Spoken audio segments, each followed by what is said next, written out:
Hey everybody, and welcome back to my channel. Long time no see, I know. We're aware that we're very inconsistent, aren't we, Gaz? As you can see, I have a special guest. I don't know whether you can tell, he's got quite a lot bigger. He's still my little buddy. He'll be sitting on my shoulder. Maybe he'll migrate to the top of my head at some point. I don't know. I was thinking of starting a new series called Freaky Friday. I don't know why. Well, I do know why, that's a lie. I was thinking about starting a new series called Freaky Friday, which would mean that you'd get at least one post from me every week, where I read you like a creepypasta or like tell you like a paranormal story time or something, because I'm really interested in those. I'm a big fan of Hayley Reese. I watch Louis Lane. I've been watching a lot of kind of less well-known YouTubers, and I'm always interested in the paranormal. My boyfriend's gonna laugh at this because he thinks it's all a load of bollocks. And you know, I'm into my crystals, and I like meditation, and I've been to see psychic mediums, and I've had lots of readings, and I have a friend who's a medium, and I've had tarot read and all sorts of other interesting things. And I really love horror films. I've always been into that, and I feel like it might be fun. It's something else that I have an interest in that I'd also like to put on my channel that's not just, hey, look at me, do you like these lashes, you know? So today I'm going to read you a creepypasta. It just sounds really wrong in my accent. If any of you guys watch a lot of the American YouTubers, they always read like a creepypasta. It sounds so much better in an American accent. In my accent, I just feel it sounds wrong. Anyway, I'm going to read you a creepy story from Reddit No Sleep. I love Reddit No Sleep, and also like Reddit Let's Not Meet. Like, they're the two that I kind of subscribe to and I always look on. There's lots of like creepy stories, bad experiences with like stalkers, like other things that are just like a little bit creepy and would creep you out, or as it says, like no sleep, like would stop you sleeping. Bearing in mind I'm someone that still sleeps with a nightlight at the age of 25, and who hates the dark and who hates sleeping alone. Maybe this is why I don't sleep so well. But anyway, I found this creepy story and I started reading it, and I thought that you guys might like to hear it. So it's called My Cat Likes to Scratch at the Bedroom Door. I love my kitty to death, really I do. She's such a sweetheart who never tears up the furniture and always goes to the bathroom in her box. Whenever friends come over, she runs up to them and meows sweetly until they pet her head. Then she curls up on my lap and drifts off to sleep. And yes, I'm aware that when she does that, I do look like a James Bond villain. I really have no problem at all with my cat except for one. She will not stop scratching at the bedroom door while I'm trying to sleep. For some reason, she does not like it when that door, or any door in the house for that matter, is closed. I can't begin to tell you how many times I've just about to fall asleep when all of a sudden I hear the distinctive scratch, scratch, scratch, scratch of her tiny paws on the wood. I try to ignore it every night, but it just goes on and on and on.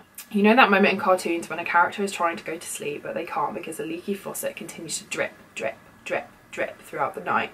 It's kind of like that, except right at my door. Finally, when I can't take it anymore, I pull myself out of bed, a feat no one should have to do at 2 in the morning, and stomp open the door to let her in. Normally, she immediately scampers in and slides under the bed, peeking out at me like she wants to play hide and seek.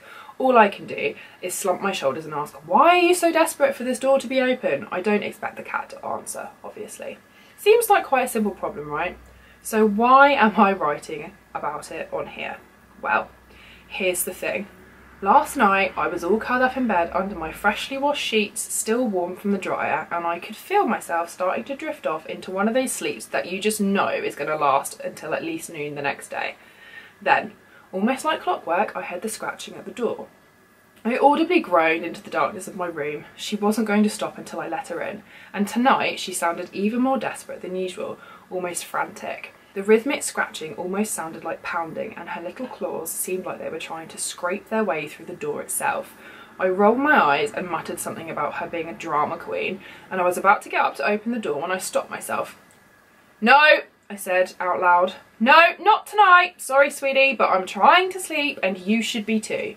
The scratching continued, just as loud and desperate as before, and I was about ready to yell at the door again, when just then, my cat slipped out from under the bed. She had fallen asleep under there and had poked her head out to see what the noise was.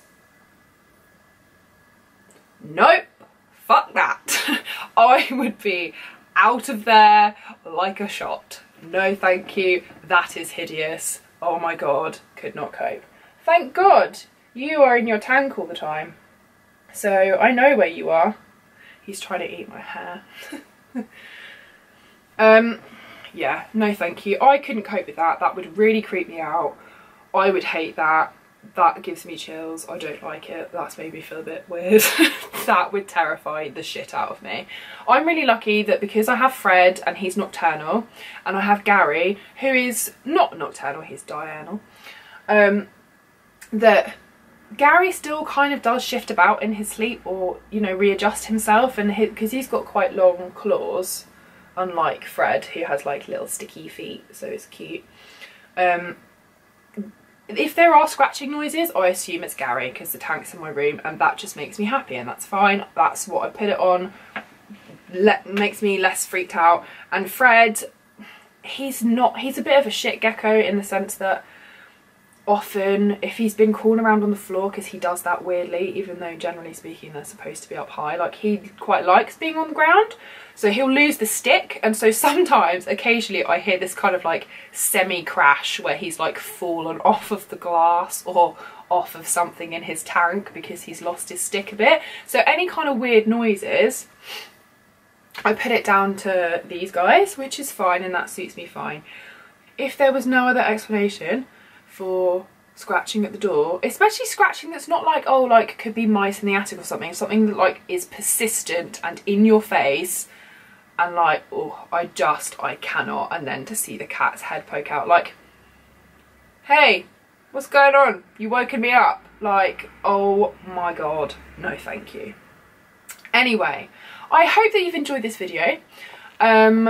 I don't know whether this is something that you're interested in. I'm looking to do some like special kind of creepy ones in October because Halloween's coming up, and I have some tutorials and things for you planned, so bit of body painting and things like that.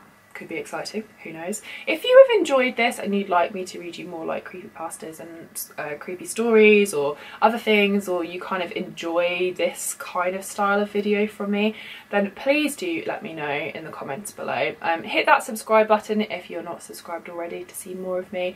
Hit that notification bell as well so you don't miss any of the videos that I upload when I do finally upload. Give this video a thumbs up if you've enjoyed it, and I will see you in the next one. So it's a goodbye from me and Big Gaz, and we will catch you later. Okay, bye!